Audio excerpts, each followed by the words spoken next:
because he lives. Hallelujah, hallelujah, hallelujah. We praise God today for you all for being here, because we know that you had a choice, and we're so glad that you chose us. And we know that this is a special time of the year. As you all know, we're still in the season of Lent, and in the season of Lent, everything is toward those three parts: almsgiving, which is charity, prayer, and fasting. So let us look toward the Lord today as we continue to go through the rest of the service and be captivated by what it is he has for us as believers in Christ. I'm going to ask if you would please turn your Bibles to Psalm 62, and we're going to be lifting our text out of verse 5. And of course, you know, as we do normally and look upon these scriptures are for your building of your edification so that you can continue to grow in faith. Yes. Now, we talked about faith this morning, and we were dealing with James, and we want to ensure that you get as much as you can from the Word of God, directly from the Word of God, because he is the reason for every season that we have, the faith that we enjoy, and how we're able to do our living in our life. As you know, the theme for this season is restoration, and the subject that we have in this teaching series is Lent, and the title of today's word is the sounds of silence. The sounds of silence. The scripture is taken out of 62, that is Psalm 62, and we're lifting the text out of verse 5. Psalm 62 and verse 5. And let us get ready to pray. Gracious Heavenly Father, in the name of Jesus, we thank you today. We thank you, Lord, for all that you've done.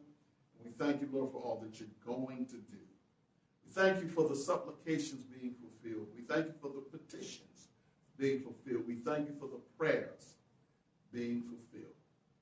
Father, we ask that you continue to build us, encourage us, and ensure that your people will be directed by your Spirit so that we might do that which is according to your will, your way, your purpose, and your plan. In the mighty name of Jesus, we pray. Amen. Let us take a look at our reading of our scripture today. That is Psalm 62 and verse 5. I'm going to be reading it out of a different version. I like this version. I like the reading that it says. And this particular version that I'm reading today is the English Standard Version. The English Standard Version says this: love is the reason God gave his only begotten Son. Those that believe would not perish, but have everlasting life. And we want to be in that area of being able to recognize God's grace to us. Now, as we recognize God's grace to us, many times what we spoke about also in Sunday school today was being able to control a little thing that we have in our body. That little thing is really powerful. That little thing called the tongue. Man, that thing can get the whipping, and I'm telling you, it can do some damage. But in order to control it, you have to remain in silence. The sounds of silence. When you're silent, you give God an opportunity to speak to you. You give God an opportunity to say some things to you that will help you become more than what you thought you could be. We had testimony after testimony after testimony about how God worked to help folks bridle their tongue. It's important. So that's what silence is all about. And in Lent, you have to learn to be silent. Because you're fasting. You're praying. You're displaying love. You got to learn to be silent. Because sometimes, if you're not, that inner man, the old man, will get a hold of you and bring some things back to your remembrance that isn't too good for you to know or do. You got to put the past behind you. So, this is one of the very first things I would like you to understand for today. The language of thoughtful interaction with our Lord is silence. The language of thoughtful interaction with our Lord is silence. During our time in meditation and reflection, we are to think on him and pray for his glory to be manifested to us. That glory can come in a variety of ways. It can be a manifold blessing. It can be trials. It can be renewed hope. But without silence and patiently waiting on him, we are like a ship without a rudder, aimlessly languishing adrift at sea. We have to maintain a course of silence. In the season of Lent, we are to become experienced in fasting, prayer, and charity. We should not neglect our time with our Lord. Sitting in silence and communing with God should be a daily requirement where you turn the affairs of your time with him over to him.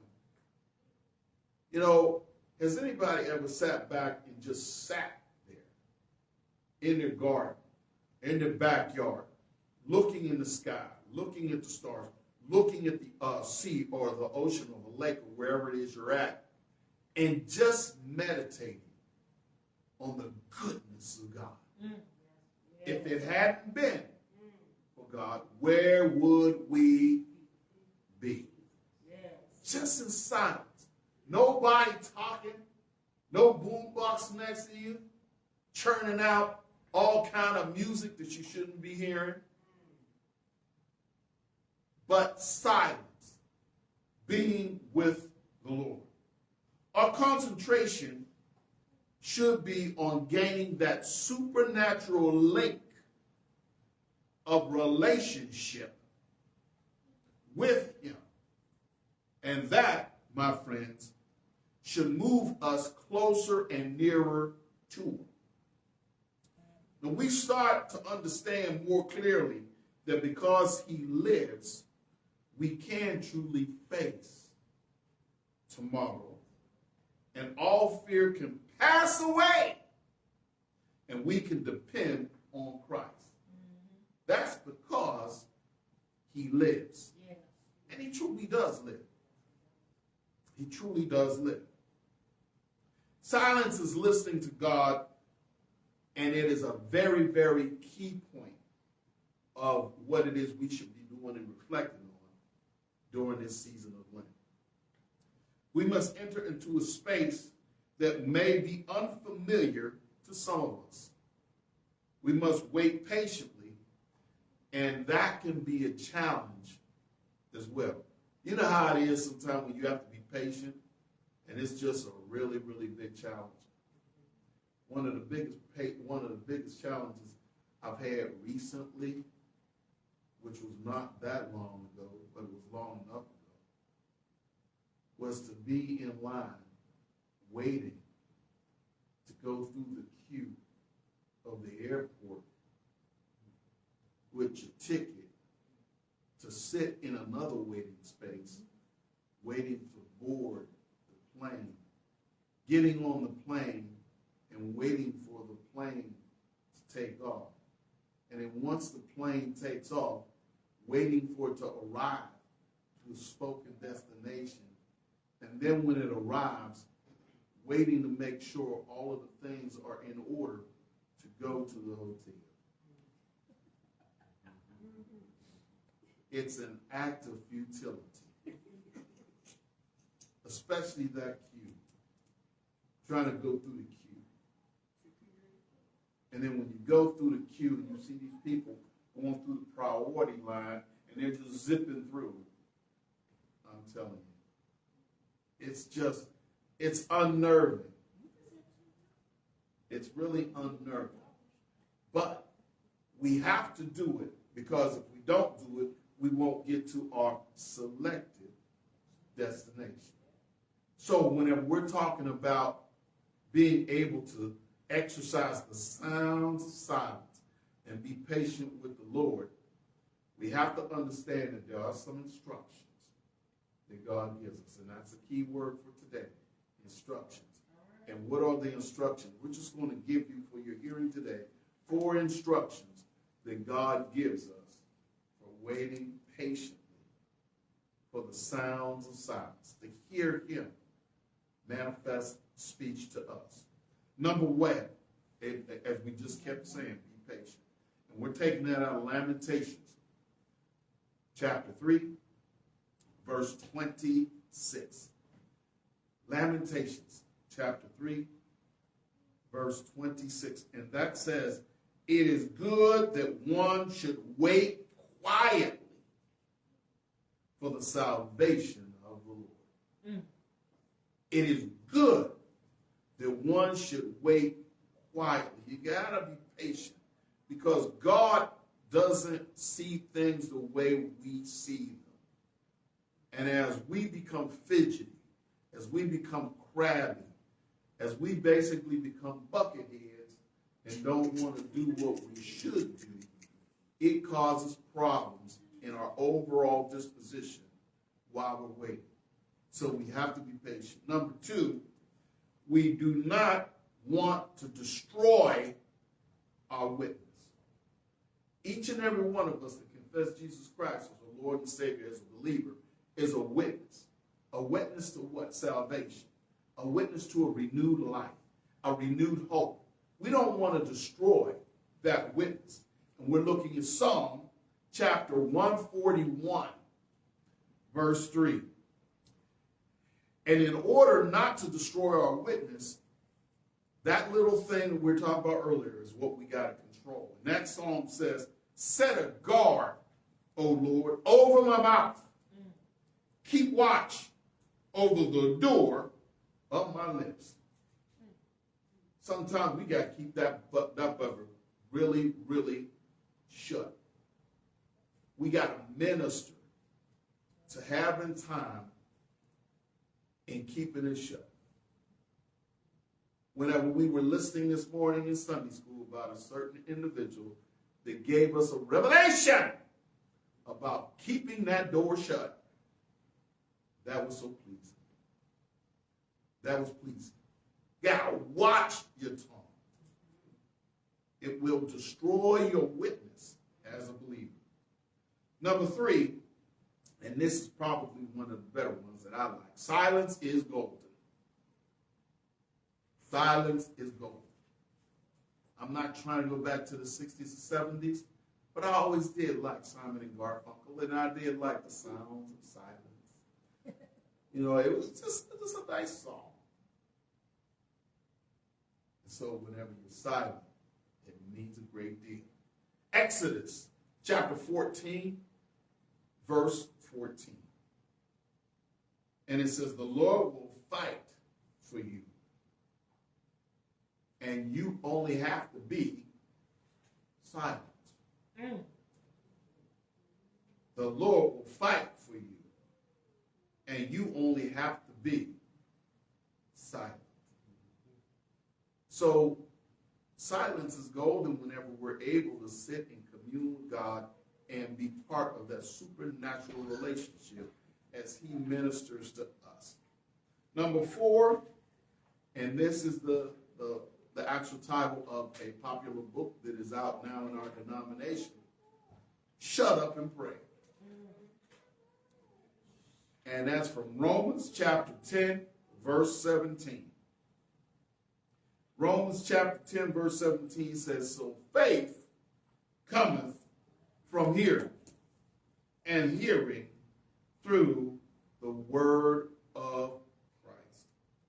Now, if faith comes by hearing, that means you shut up and you pray. And as you pray, God is hearing you. And that silence that we're maintaining in that whole area will lift us and encourage us to be more than what we could have. Once again, the 4 instructions on silence. Number 1, be patient. That's from Lamentations chapter 3, verse 26. Number 2, do not destroy your witness, and that's from Psalm 141, verse 3. Number 3, silence is golden, and that's from Exodus chapter 14, verse 14. And number 4 is shut up and pray, and that's Romans 10, verse 17. We thank God for the sounds of silence, of being able to commune with him as we're silent in ourselves to reach out to him daily, especially during this season of Lent. Because before we know it, we're going to be standing at the doorway of Palm Sunday. And once we stand at the doorway of Palm Sunday, we're going to enter into Holy Week. This is the most sacred week for a Christian. If you call yourself a Christian, around the world, out of 30,000 denominations in global Christendom, we all look at Holy Week as being the most sacred week of the entire year. And then, of course, that particular Friday, Holy Friday, or what we call Good Friday, as being that particular day where we know that our Savior has committed the self to death and risen on the first day of the week, that Sunday. He will rise on Resurrection Day. So we thank God for the sounds of silence setting us up to go the journey and go the distance leading towards the destination of Resurrection Sunday. Praise God. In conclusion, we'd like to say, live your life for Christ. Transform what you do into something worth living for. Amen. Amen.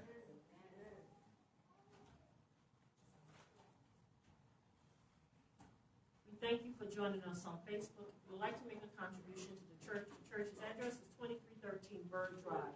That is 2313 Bird Drive, Erie, PA 16510. If you would like to make a contribution via Cash App, the Cash App address is Hope and Faith Chapel. That is Hope and Faith Chapel. The H is capitalized, the F is capitalized, and the C is capitalized. Thank you for joining us on Facebook. Amen. Amen. Let us commit ourselves to our worship and giving.